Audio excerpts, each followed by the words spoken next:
शिक्षितहरू त केवल फेसबुक र ट्विटरमा भ्रष्टाचार बन्द गरौँ भनेर बस्ने एउटा माध्यम बनेका छन्।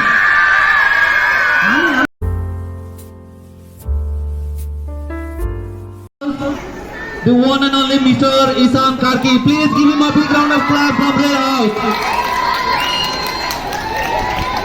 Okay.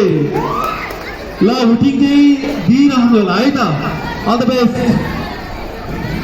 धन्यवाद कार्यक्रम सञ्चालकज्यू। आजको यस कार्यक्रमको आदरणीय सभापतिज्यू, प्रमुख अतिथिज्यू, अन्य अतिथिगणहरू, शिक्षक शिक्षिका, प्रतिस्पर्धी मित्र, निर्णय लिन बस्नुभएको निष्पक्ष निर्णायक मण्डल लगायत यहाँ उपस्थित भएको हजुरहरू सम्पूर्णमा म एलिट माध्यमिक विद्यालयको कक्षा 10 मा अध्ययन छात्र इसान कार्कीको तर्फबाट स्वीकार्नुहोस् न्यानो अभिवादन।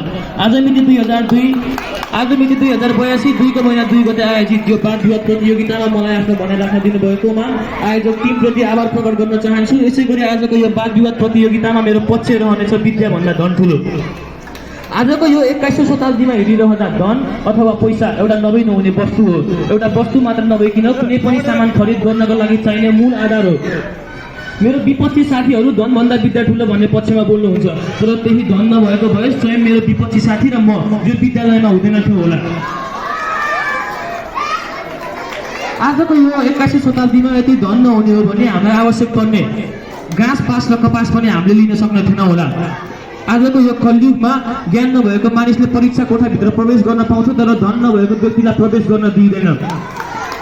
यदि तर मसँग धन छ भने म विश्वको कुनै पनि विश्वविद्यालयमा गएर ज्ञान आर्जन गर्न सक्छु।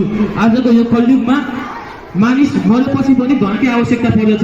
मानिस मरेपछि 13औं दिनको दिन क्रिया गर्न पनि त्यहाँ कुनै डिग्रीको सर्टिफिकेटले काम गर्नेवाला छैन, त्यहाँ पनि धनकै आवश्यकता पर्नेवाला छ।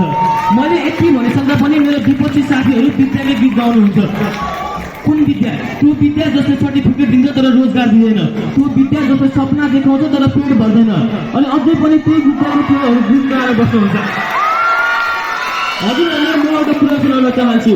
दुनियाँका सबैभन्दा ठुलो डिसिजनहरू कसले लिन्छ होला? त्यो शिक्षितहरूले होइन, जोसँग पैसा छ उसले लिने गर्दछ। त्यो शिक्षितहरू त केवल फेसबुक र ट्विटरमा भ्रष्टाचार बन्द गरौँ भनेर बस्ने एउटा माध्यम बनेका छन्। हामी त्यसको परिवेश हेरौँ न।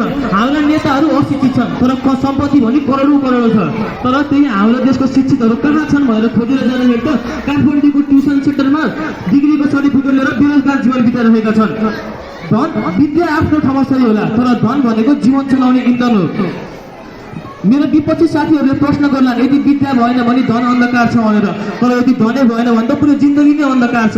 बच्चा जन्मिएपछि उसलाई दुध चाहिन्छ, कपडा चाहिन्छ, खाना चाहिन्छ। त्यो तपाईँको कलेजको डिग्रीको सर्टिफिकेटले दिनेवाला छैन, तपाईँलाई धनकी आवश्यकता पर्दछ।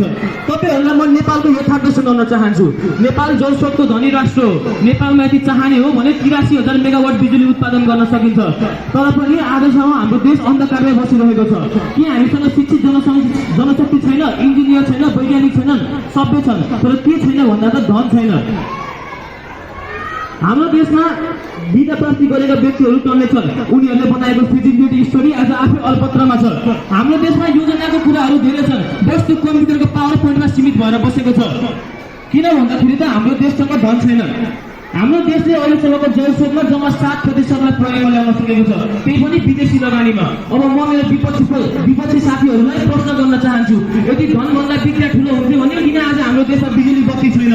किन आज पनि हाम्रो देश अन्धकारमा बाँचिरहेको छ?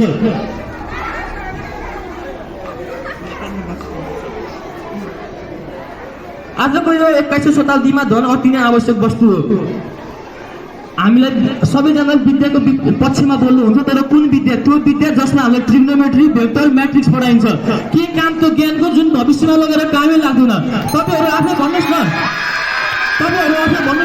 तपाईँहरू पसलमा जाँदा कुनै पनि पसलले बाबु एकछिन रुक है, भेक्टर एडिसन युज गरेर भाउ निकाल्छु भनेको छ त? अवश्य पनि छैन होला। त्यो हाम्रो जीवनमा कहीँ पनि काम लाग्दैन।